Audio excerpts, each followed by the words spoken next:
Hello students, आज हम शुरू कर रहे हैं ठोसों के प्रकार।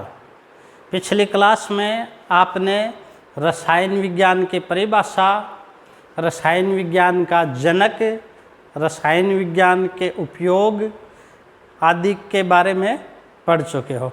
साथ ही हमने द्रव की 3 अवस्थाएं पढ़ी, ठोस, द्रव और गैस। ये द्रव्य की 3 अवस्थाएं थी।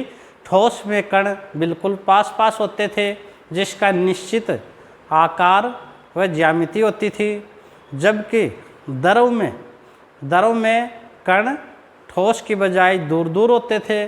ठोस में जहाँ कणों के मध्य आकर्षण बल अत्यधिक होता था, द्रव में कम होता था। गैस में अणु काफ़ी दूर दूर होते थे, इनके मध्य अंतराण्विक बल भी बहुत कम होता था। गैस का न निश्चित आकार होता था और न आयतन। द्रवों का आयतन निश्चित होता था, परंतु आकार निश्चित नहीं होता था। जिस भी पात्र में डालते थे उसी का आकार ग्रहण कर लेते थे। आज हमने जो ठोस पढ़े थे, उन ठोसों का वर्गीकरण पढ़ रहे हैं। ठोस के प्रकार, टाइप्स ऑफ सॉलिड्स। ठोस 2 प्रकार के होते हैं। कौन कौन से? पहला है क्रिस्टलीय ठोस और दूसरा है अक्रिस्टलीय ठोस, एम्फॉस सॉलिड और ये क्रिस्टलाइन सॉलिड। अब देखो, क्रिस्टलीय ठोस क्या होते हैं, परिभाषा सुनोगे। क्रिस्टलीय ठोस क्या होते हैं? वे ठोस पदार्थ जिनमें संपूर्ण क्रिस्टल में अवयवी कण क्या? परमाणु, अणु या आयन त्रिविम में एक निश्चित ज्यामिति में व्यवस्थित होते हैं। परिभाषा याद कर लोगे। क्रिस्टलीय ठोस की क्या परिभाषा होगी? वे ठोस पदार्थ जिनमें संपूर्ण क्रिस्टल में अवयवी कण, परमाणु, अणु या आयन त्रिविम में एक निश्चित ज्यामितीय व्यवस्था में होते हैं। इनकी मुख्य विशेषता है एक निश्चित ज्यामिति होती है, एक निश्चित ज्यामितीय व्यवस्था में होते हैं। देखो, आप इधर एक उदाहरण देखो। ये उदाहरण है, ये है क्रिस्टलीय ठोस का। क्रिस्टलीय ठोस में क्वार्टर्स का उदाहरण है। इसमें ये जो अवयवी कण हैं, ये अवयवी कण, ये अवयवी कण, ये अवयवी कण त्रिविम में एक निश्चित ज्यामिति में व्यवस्थित होते हैं। ये कण, इसके बाद में ये, इससे ये जुड़ जाता है, एक निश्चित ज्यामिति होती है। इसी पैटर्न का बार बार पुनरावर्तन होता है, एक निश्चित ज्यामिति होती है। ऐसे पदार्थ क्या कहलाते हैं? ऐसे ठोस क्या कहलाते हैं? क्रिस्टलीय ठोस। इम्पोर्टेंट लगाओ, प्रश्न आता है, एक उदाहरण में से आपके एग्जाम में आता है। क्रिस्टलीय क्या है, अक्रिस्टलीय क्या है? तो इसका उदाहरण देखो। Sodium chloride, potassium chloride, sodium sulphate, potassium carbonate, Fe लोहा, Au सोना, क्वार्टर्ज, डायमंड, ये सब क्रिस्टलीय पदार्थों के उदाहरण हैं, क्रिस्टलीय ठोसों के उदाहरण हैं। ये जो क्रिस्टलीय ठोस होते हैं, इनमें अवयवी कणों का क्रम सुव्यवस्थित होता है, मतलब एक निश्चित क्रम से चलते हैं। कणों की व्यवस्था का पैटर्न नियमित होता है और जिसकी संपूर्ण क्रिस्टल में एक नियमित अंतराल पर पुनरावृत्ति होती है। ये पैटर्न, इसके बाद में ये, पुनः ये, फिर ये, इस तरह से एक निश्चित पैटर्न होता है इसमें। एक इसके भी इम्पोर्टेंट लगा लो। क्रिस्टलीय जो पदार्थ होते हैं, इनमें दीर्घपराशी व्यवस्था होती है। दीर्घपराशी व्यवस्था। आपको मैं साथ ही ये बता दूं, अक्रिस्टलीय जो पदार्थ होते हैं, अक्रिस्टलीय, उनमें लघुपराशी व्यवस्था होती है। लघुपराशी, मेरा कहने का मतलब है कि ये लघुपराशी क्या है और दीर्घपराशी क्या है। हमने इम्पोर्टेंट लगाया है, इनमें दीर्घपराशी व्यवस्था होती है। दीर्घपराशी व्यवस्था का मतलब अर्थात कण की व्यवस्था कण की व्यवस्था नियमित और आवर्ती पुनरावर्तन पैटर्न दीर्घ अर्थात अत्यधिक दूरी तक होता है। मतलब ये पैटर्न है, ये अत्यधिक दूरी तक होता है।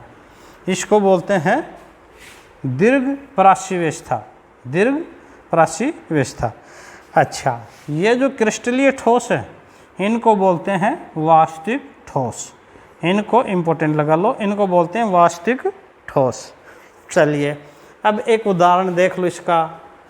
अवयवी कणों की नियमित व्यवस्था होती है और इसका उदाहरण है क्रिस्टलीय क्वार्टर्स। ये इसका आ गया पैटर्न, निश्चित पैटर्न, दीर्घ प्राशी पैटर्न। तो ये आप समझ गए होंगे क्रिस्टलीय ठोस क्या होते हैं। एक बार सभी बता दो क्रिस्टलीय ठोस की परिभाषा। क्रिस्टलीय ठोस क्या होते हैं? वे ठोस पदार्थ जिनमें संपूर्ण क्रिस्टल में अवयवी कण परमाणु, अणु या आयन त्रिज्या में एक निश्चित ज्यामिति में व्यवस्थित होते हैं। इसके उदाहरण कौन से हो गए? Sodium chloride, potassium chloride, Na2SO4, K2CO3, Fe, Au, quarters, diamond. निश्चित सुव्यवस्थित क्रम होता है। एक इनमें दीर्घ प्राशी व्यवस्था होती है। दीर्घ अर्थात कणों की व्यवस्था नियमित और आवर्ती पुनरावर्तन पैटर्न दीर्घ या अत्यधिक दूरी तक होता है और ये क्या कहलाते हैं? वास्तविक ठोस। चलिए अब हम ठोसों के दूसरे वर्गीकरण में आते हैं, अक्रिस्टलीय। दूसरा वर्गीकरण है अक्रिस्टलीय। चलो अक्रिस्टलीय की परिभाषा देखो। क्रिस्टलीय से बिल्कुल विपरीत इनमें अवयवी कणों में परमाणु, अणु या त्रिज्या में एक निश्चित ज्यामितीय व्यवस्था होती थी, उसमें नहीं होती है। तो परिभाषा देखें, वे ठोस पदार्थ जिनमें संपूर्ण क्रिस्टल में अवयवी कण परमाणु, अणु या आयन निश्चित ज्यामिति में व्यवस्थित नहीं होते हैं, अक्रिस्टलीय ठोस कहलाते हैं। ये देखो अक्रिस्टलीय ठोस का उदाहरण, अवयवी कणों की अनियमित व्यवस्था होती है और इसका उदाहरण है अक्रिस्टलीय क्वार्टर्स, कांच का उदाहरण है।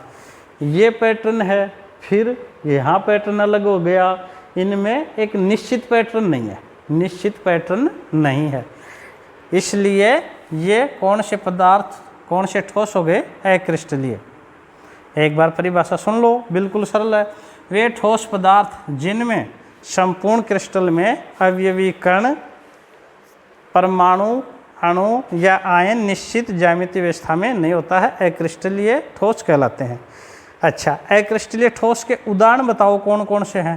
कांच, plastic, rubber, resin. Rubber, resin. आगे देखो, अवयवी कणों की व्यवस्था केवल लघु प्राशी होती है, उसमें क्या होती थी? दीर्घ प्राशी, और इसमें लघु प्राशी। इसका मतलब यहाँ पर व्यवस्था और आवर्ती पुनरावर्तन पैटर्न केवल अल्प दूरियों तक होता है और उसमें क्या था? दीर्घ दूरी तक, और इसमें क्या होता है? थोड़ी दूरी तक। एक इम्पोर्टेंट लगाओ, इम्पोर्टेंट। ये जो अक्रिस्टलीय ठोस हैं इनको आभासी ठोस कहते हैं। इधर देखो, इनको क्या कहते थे? वास्तविक ठोस, जबकि अक्रिस्टलीय क्या हो गए? आभासी ठोस। और दूसरा इम्पोर्टेंट ये है, इन्हें अतिशीतित द्रव्य कहते हैं। एग्जाम में प्रश्न पूछा जाता है, अतिशीतित द्रव्य किसे कहते हैं? अक्रिस्टलीय ठोस को। या आभासी ठोस किसे कहते हैं? अक्रिस्टलीय ठोस को। अब एक प्रश्न और अक्सर एग्जाम में पूछा जाता है, वेरी वेरी इम्पोर्टेंट है, प्रश्न सुनो। पुरानी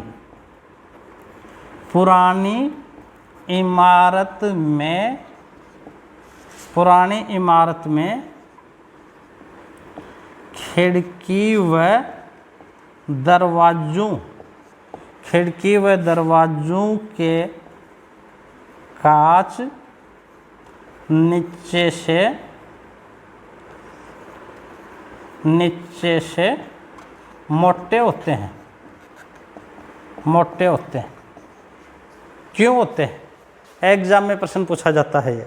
इम्पोर्टेंट भी है, सुनो क्यों होते हैं। हमने पढ़ा ये जो कांच एक अक्रिस्टलीय ठोस है, कांच एक अक्रिस्टलीय ठोस है। अक्रिस्टलीय ठोसों की एक विशेषता होती है, इनको गर्म करने पर ये नरम हो जाते हैं और नरम होने के बाद में इनमें प्रवाह होता है, बहाव होता है, पर वो बहुत मंद गति से होता है, मंद गति से। इसीलिए इन्हें क्या कहते हैं, आभासी ठोस या अतिशीतित द्रव, अतिशीतित द्रव। तो पुरानी इमारत में खिड़की व दरवाजों में जो कांच लगा रहता है, उस कांच में बहुत ही मंद गति से, बहुत ही मंद गति से ये नीचे प्रवाह होता है और नीचे से ये कांच कैसा हो जाता है, मोटा हो जाता है। तो इम्पोर्टेंट है, अक्रिस्टलीय ठोसों का एक उदाहरण था। देखिए अब एग्जाम की दृष्टि से इसमें कौन सा प्रश्न पूछेगा।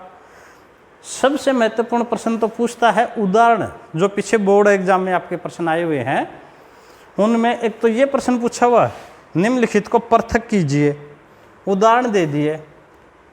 निम्नलिखित में से क्रिस्टलीय अक्रिस्टलीय छांटिए, मान लो ये दे दे NaCl, KCl, Na2SO4 और इसी के साथ जोड़ दे कांच, प्लास्टिक, रबड़, रेजिन। एक ही लाइन में दे दे, तो इनको अलग कीजिए। हमारी बोर्ड की एग्जाम से ये प्रश्न इंपॉर्टेंट है। तो क्या करोगे आप बताओ, कांच कैसा है, कांच अक्रिस्टलीय। और क्वार्टज कैसा है, क्वार्टज है क्रिस्टलीय। आप बताओ रबड़ कौन सा है, अक्रिस्टलीय। आप बताओ सोडियम क्लोराइड कौन सा है, क्रिस्टलीय। इनको आप याद कर लेना, कांच, प्लास्टिक, रबड़, रेजिन, इन्हीं में से एग्जाम में उदाहरण आएगा और ये कौन से हैं, अक्रिस्टलीय। दूसरा एक प्रश्न और बनता है, हमने जो पढ़ा ये जो क्रिस्टलीय ठोस हैं ये वास्तविक ठोस कहलाते हैं और अक्रिस्टलीय ठोस है ये कैसे कहलाते हैं, आभासी ठोस। दूसरा प्रश्न, तीसरा जो प्रश्न है वो आता है अतिशीतित द्रव किसे कहते हैं, अक्रिस्टलीय ठोसों को, अक्रिस्टलीय ठोसों को। एक चौथा प्रश्न ये बन रहा है, पुरानी इमारत में खिड़की व दरवाजों के कांच नीचे से मोटे होते हैं, क्या कारण होता है। आप लिख दोगे, कांच एक अक्रिस्टलीय ठोस है जिसमें अतिशीतित द्रव के गुण होते हैं। कांच में मंद गति से प्रवाह होने के गुण हैं। लंबे समय तक ये कांच लगे रहने पर धीरे धीरे कांच का नीचे प्रवाह हो जाता है और कांच नीचे से मोटा हो जाता है। दूसरा एक प्रश्न ये परिभाषा पूछ ले, क्रिस्टलीय ठोस किसे कहते हैं। क्रिस्टलीय ठोस किसे कहते हैं, वे ठोस पदार्थ जिनमें संपूर्ण क्रिस्टल में अवयवी कण, परमाणु, अणु या आयन त्रिविम में एक निश्चित ज्यामिति में होते हैं, क्रिस्टलीय ठोस कहलाते हैं। इससे उल्टा अक्रिस्टलीय ठोस हो जाएगा, वे ठोस पदार्थ जिनमें संपूर्ण क्रिस्टल में अवयवी कण, परमाणु, अणु या आयन निश्चित ज्यामिति में व्यवस्थित नहीं होते, ये अक्रिस्टलीय ठोस कहलाते हैं। अब हम चर्चा करेंगे क्रिस्टलीय ठोस तथा अक्रिस्टलीय ठोस में अंतर। अभी हमने पढ़ा था क्रिस्टलीय ठोस की परिभाषा, उदाहरण और अक्रिस्टलीय दोनों पढ़ चुके हो। अब आप इनमें अंतर बताओगे। पहला अंतर, क्रिस्टलीय ठोस हैं इनकी निश्चित ज्यामिति होती है, हम पहले भी पढ़ चुके हैं, इनकी निश्चित ज्यामिति होती है। अक्रिस्टलीय ठोसों की निश्चित ज्यामिति नहीं होती। दूसरा अंतर क्या है, इनमें अवयवी कणों की आंतरिक व्यवस्था निश्चित और नियमित होती है। इनमें अवयवी कणों की आंतरिक व्यवस्था अनिश्चित और अनियमित होती है।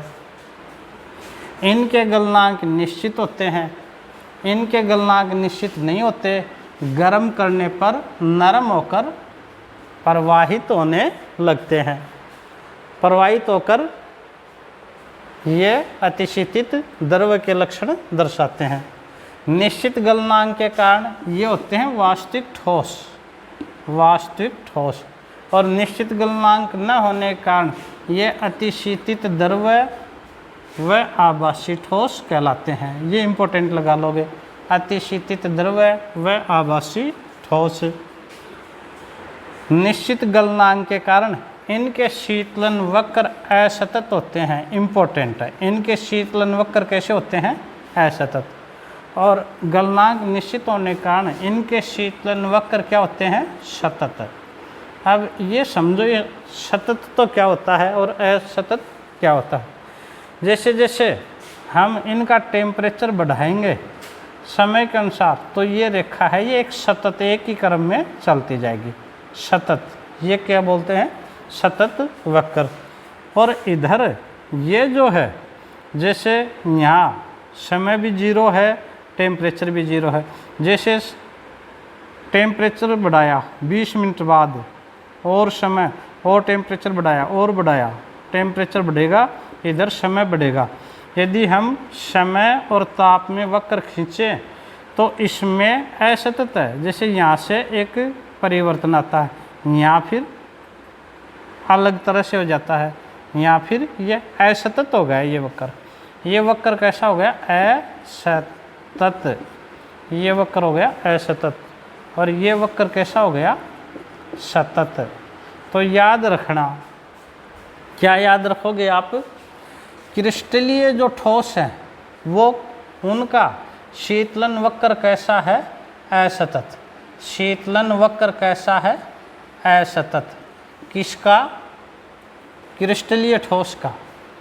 और अक्रिस्टलीय ठोस का शीतलन वक्र कैसा है? शीतलन वक्र है सतत। शीतलन वक्र है सतत, सतत वक्र है। और ये असतत, ये परिवर्तन आता है, स्थिर थोड़ा होता है, और ये फिर परिवर्तन होता है। चलिए, इम्पोर्टेंट हो गया। आगे देखो, ये जो क्रिस्टलीय ठोस हैं ये दीर्घपराशी होते हैं। इम्पोर्टेंट है, दीर्घपराशी होते हैं। और अक्रिस्टलीय क्या होते हैं? लघुपराशी। इसको हम पहले पढ़ चुके थे। दीर्घपराशी मतलब इनकी जो व्यवस्था है वो लंबे समय तक, लंबे पैटर्न है, लंबे अंतराल तक होता है, ये थोड़े समय के लिए। इनकी गलन ऊष्मा निश्चित होती है और अभिलाक्षणिक होती है। इनकी गलन ऊष्मा निश्चित नहीं होती। तेज धार वाले औजार से काटने पर ये 2 टुकड़ों में विभक्त हो जाते हैं, और नई जनित सतह सपाट और चिकनी होती हैं। मतलब इनमें स्पष्ट विदलन दिखाई देता है, और इसमें तेज धार वाले औजार से काटने पर अनियमित सतहों वाले 2 टुकड़ों में कट जाते हैं, और अनियमित विदलन होता है। अनियमित विदलन। एक देखो, एक ये इम्पोर्टेंट है, खूब इम्पोर्टेंट। घनीय क्रिस्टल संरचना के अतिरिक्त अन्य समस्त क्रिस्टलीय ठोस विषम देशिकता दर्शाते हैं। क्या दर्शाते हैं? विषम देशिकता। और अक्रिस्टलीय जो हैं वो क्या दर्शाते हैं? सम देशिकता। खूब इम्पोर्टेंट है। अभी हम डिटेल से चर्चा करेंगे विषम देशिकता क्या होती है और समदेशिकता क्या होती है। देखो, एक बार इन चीज़ों को पुनः देख लो। इनके अंतर में इनकी क्रिस्टली की निश्चित ज्यामिति होती है, उनकी निश्चित नहीं होती। इनकी आंतरिक व्यवस्था निश्चित और नियमित होती, उसमें नहीं होती। इनके गलनांक निश्चित होते हैं, उनके नहीं होते। एक तो ये इम्पोर्टेंट जो करोगे, इनके गलनांक ये वास्तविक ठोस कहलाते हैं। ये क्या कहलाते हैं? वास्तविक ठोस। और ये क्या कहलाते हैं? अतिशीतित द्रव्य या आभासी ठोस। एक ये अच्छी तरह से याद कर लोगे। दूसरा, इनके गलनांक निश्चित गलनांक के कारण शीतलन वक्र कैसा होता है? असतत। ये याद करोगे। और इनका शीतलन वक्र कैसा होता है? सतत होता है। दूसरा महत्वपूर्ण। तीसरा, ये दीर्घपराशी, क्रिस्टलीय दीर्घपराशी, और ये लघु पराशी होते हैं। चलिए, एक खूब इम्पोर्टेंट, ये जो क्रिस्टलीय हैं ये क्या दर्शाते हैं? विषम देशिकता। केवल एक अपवाद को छोड़ करके, घनीय क्रिस्टल संरचना के अतिरिक्त इसको छोड़ के विषम देशिकता। और अक्रिस्टलीय क्या दर्शाते हैं? सम देशिकता दर्शाते हैं। चलिए, अब हम चर्चा करते हैं विषम देशिकता। समदेशिकता क्या है, विषमदेशिकता क्या है और समदेशिक प्रकृति क्या है। देखो, ये जो क्रिस्टलीय ठोस हैं ये विषमदेशिक प्रकृति के होते हैं और अक्रिस्टलीय ठोस समदेशिक प्रकृति के होते हैं। अर्थात इनमें विषमदेशिकता सुनो क्या है, इनके भौतिक गुण जैसे अपवर्तनांक, विद्युत या ऊष्मा चालकता, विद्युत प्रतिरोधकता, यांत्रिक सामर्थ्य आदि एक ही क्रिस्टल में भिन्न भिन्न दिशाओं से मापने पर, मतलब एक ही क्रिस्टल में भिन्न भिन्न दिशाओं से मापने पर भिन्न भिन्न मान प्रदर्शित करते हैं, क्योंकि अलग अलग दिशाओं में कणों की व्यवस्था अलग अलग होती है जिससे भौतिक गुण भिन्न हो जाते हैं। आप इस बात को समझो, ये जो क्रिस्टलीय ठोस है ना ये विषमदेशिक प्रकृति के होते हैं। क्यों होते हैं? क्योंकि क्रिस्टलीय ठोस में एक निश्चित अवयवीकरण निश्चित पैटर्न में होते हैं।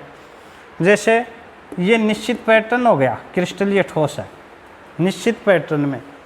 अब विषमदेशिकता में है क्या, इनके गुण हैं कुछ अपवर्तनांक, विद्युत ऊष्मा चालकता, विद्युत प्रतिरोध, यांत्रिक सामर्थ्य आदि एक ही क्रिस्टल में भिन्न भिन्न दिशाओं से मापने पर, देखो ये क्रिस्टलीय पदार्थ है, क्रिस्टलीय है, इसमें एक दिशा तो हो गई ये एफ बी, ये दिशा कौन सी होगी एफ बी।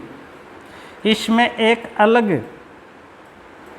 क्रिस्टलीय संरचना है, दूसरी दिशा हो गई सिड्डी, दूसरी दिशा हो गई सिड्डी।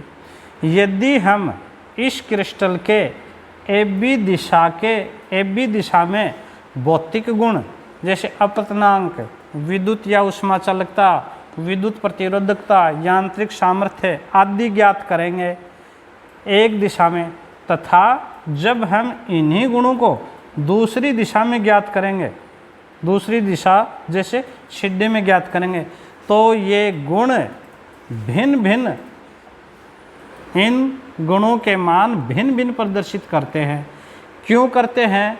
क्योंकि अलग अलग दिशाओं में कणों की व्यवस्था अलग अलग होती है। इस दिशा में एफ बी में कणों की व्यवस्था अलग है और सिड्डी में कणों की व्यवस्था अलग है, तो जिससे इनके भौतिक गुण भी भिन्न भिन्न हो जाता है। और यही क्या कहलाती है क्रिस्टलीय ठोसों में विषमदेशिकता। क्रिस्टलीय ठोसों में विषमदेशिकता। आप एक बात याद रख लोगे, क्रिस्टलीय ठोस क्या दर्शाते हैं? विषमदेशिकता। क्यों दर्शाते हैं विषमदेशिकता? क्योंकि इनके कणों का एक निश्चित पैटर्न होता है और जब हम एक दिशा से और दूसरी दिशा से अलग अलग दिशाओं में नापते हैं तो एक निश्चित पैटर्न होने के कारण इनके गुण भिन्न भिन्न हो जाते हैं, क्योंकि अलग अलग दिशाओं में इनके अलग अलग दिशाओं में इन कणों की व्यवस्था अलग अलग होती है। इसलिए अब अक्रिस्टलीय ठोस समदेशिकता प्रदर्शित करते हैं। क्यों? क्योंकि इनमें दीर्घप्राशी व्यवस्था नहीं होती है, कि ये लंबे समय तक एक सी व्यवस्था में नहीं होते हैं और ये सभी दिशाओं में अनियमित विन्यास होता है। अनियमित विन्यास होता है तो इनमें भौतिक गुणों का मान हर दिशा में समान होता है, चाहे एफ बी से नापें चाहे सिड्डी से। इनकी नियमित व्यवस्था ही नहीं होती है, अनियमित विन्यास होता है। अनियमित विन्यास होने से चाहे इसको एफ बी में नापो चाहे सिड्डी में नापो, इनके गुण हर दिशा में क्या होते हैं? समान होते हैं। तो ये कैसे कहलाते हैं? ये कहलाते हैं समदेशिक प्रकृति के। और ये कौन से हो गए? विषमदेशिक प्रकृति के। ये इम्पोर्टेंट हो गया क्रिस्टलीय ठोसों में समदेशिकता और अक्रिस्टलीय ठोसों में विषमदेशिकता। आप लोग जो आज पढ़ाया है इसको अपने रजिस्टर में उतार लोगे और साथ के साथ इसको याद कर लोगे।